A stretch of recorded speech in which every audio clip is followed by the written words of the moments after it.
আমরা ইশতেহারে বলবো, অবশ্যই ইশতেহারে বলবো। এবং দেখেন, আবাসন কিন্তু মুখের কথা না। আবাসন আমাদের ধরেন ৫৭০ জন শিল্পী আছে, বেসিক্যালি ৫৭৫, তারপর সহযোগী আছে। সহযোগী নিয়ে যদি করি ৭00-৮00 শিল্পী আমাদের হয়। এখন আপনি আবাসন যদি বলেন এটা কি পসিবল, এটা পসিবল না যে ফ্ল্যাট দেওয়া হবে, এটা মিথ্যা কথা বলা হবে। পরে যদি দীপজল ভাইয়ের আমি যে সিদ্ধান্ত নিয়েছি সেটা হচ্ছে আমার মাঝখানে যে প্রধানমন্ত্রীকে আসলে আনা হবে এরকম কথা হচ্ছে, এটা আপনারা শুনছেন। এটা কেন আনা হয়নি এটা বিগত কমিটিকে জিজ্ঞেস করা উচিত, আমাদের মনে জিজ্ঞেস করা উচিত না। আমরা এরকম কোনো কথা বলিনি মনে হয়। আমরা যা বলেছি তার থেকে মনে বেশি করতে চেষ্টা করেছে। তো আমরা মনে করেন আমরা সরকারের কাছে যাব, কারণ আমরা বলবো যে আমাদের 10 একর 5 একর সরকারের অনেক খাস জমি আছে।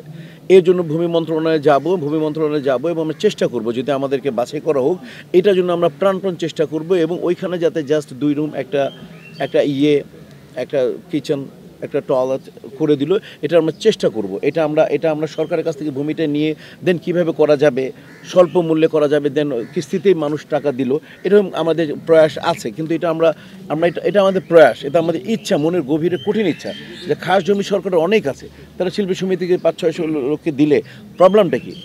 তো এই জন্য আমরা প্রাণপণ চেষ্টা করব সেটা বলতে পারি আপনাদেরকে।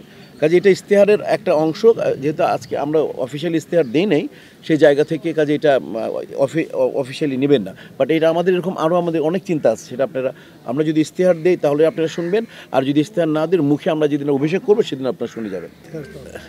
ইফতার হচ্ছে সিয়াম সাধনার মাস, ইফতার নিয়ে মনে হয় কোনো কথা বলে নেই, কেউ বলবেও না, তাই না? ইফতার তো করতেই পারে। আর দীপজল সাহেব মনে হয় উনি ওইখানেও তো সবসময় আয়োজন করেন, ওনার ওইখানে আয়োজন চলতেছে, তারপরে উনি আয়োজন, আর এইবার তো উনি একটা উছিল আর কি। আপনারা দেখবেন আমরা যখন এই রমজান প্রথম পড়লো, আমাদের রমজানের পরপরই আমাদের নির্বাচন পড়লো, আমরা কিন্তু সবাই 2 পক্ষ বসে কিন্তু বরাবরই আমরা কিন্তু খাওয়া দাওয়া করি, আপনারা দেখেছেন, রাইট? আমরা দুপুরে অনেকেই আসে আমাদের হাই হ্যালো করতে, তখন একটা সৌজন্যমূলক। আর নির্বাচন তো জাস্ট একটা গেট টুগেদার, একটা মিলন মেলার মতো।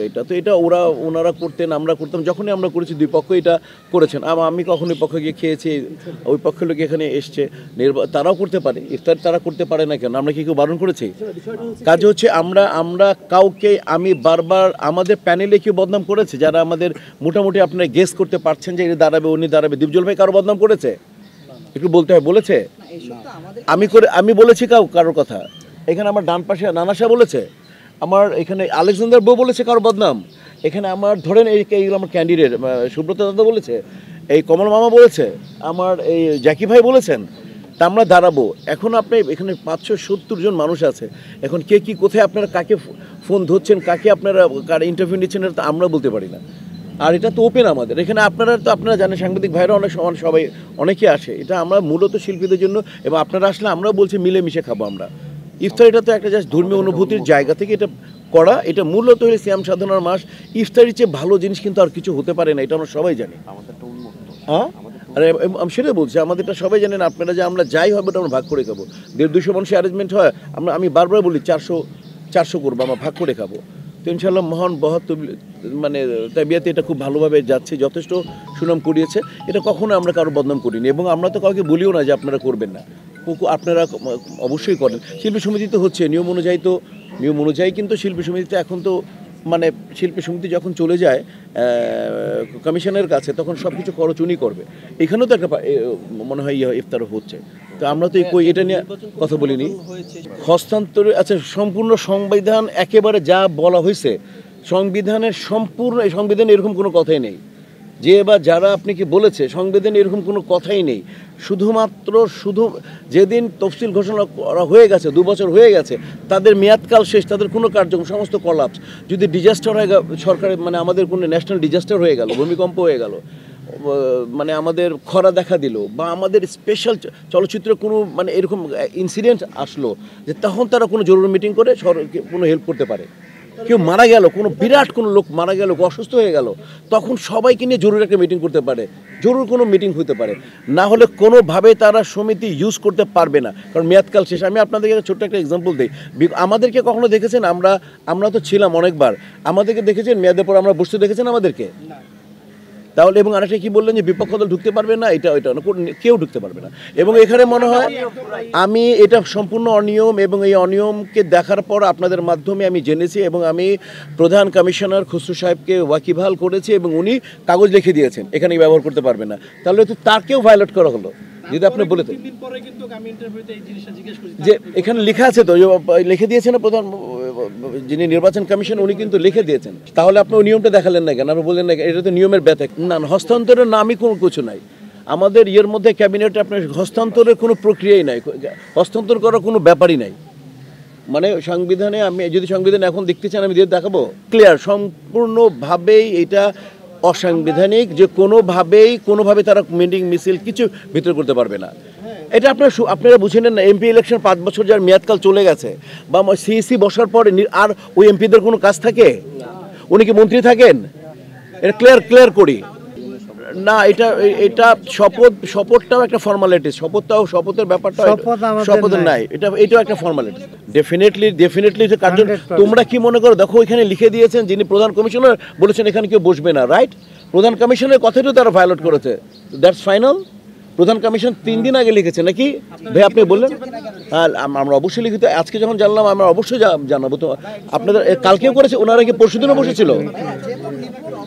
নির্বাচন কমিশনকে আপনাদের মাধ্যমে জানার পরে অবগত করেছি, এবং উনি এটা দিয়েছেন, এবং আপনারা তো বলতে তারপরও তারা বসছে, তাই তো? এই কার কাছে যিনি ফুটেজ আছে না? আচ্ছা, তারপরও তারা বসছে ওইখানে। এই ব্যাপারে আমরা ওয়াকিবহাল ছিলাম না, আমরা অবশ্যই জানাবো তাহলে যে এটা সংবিধান বিরোধী, অলরেডি সাংঘর্ষিক, সম্পূর্ণ সাংঘর্ষিক। এই ধরনের কোনো কিছুই নাই। আমি স্পষ্ট করে লিখে দিয়েছি ওখানে যে যখন মেয়াদকাল শেষ হয়ে যায় তখন এক্সিকিউটিভ কমিটি বসে তফসিল ঘোষণা করার পরে কাজ শেষ। তফসিল ঘোষণা যখন হয়ে যাবে, ডেট যদি পিছাবে, তাহলে ওইরকম প্রয়োজন হবে নির্বাচন কমিশনের সাথে যদি কোনো জরুরি কিছু পড়ে দেশে, আমি আবারও বললাম দেশে মনে মার্শাল চলে আসলো, এরকম কোনো কিছু হয়ে গেল, তখন নির্বাচন কমিশনের সাথে বসে কার্যকরী পরিষদ সিদ্ধান্ত নেবে। কারণ আমাদের ক্লজে লেখা আছে কার্যকরী পরিষদের সিদ্ধান্ত চূড়ান্ত।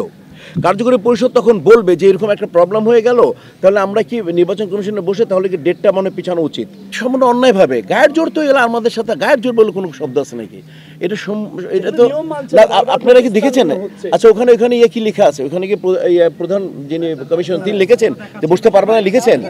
তাহলে আপনারা আমার থেকে বেশি তাকে আপনারা জিজ্ঞেস করা উচিত, তাকে জিজ্ঞেস করা উচিত না আপনাদের সবার?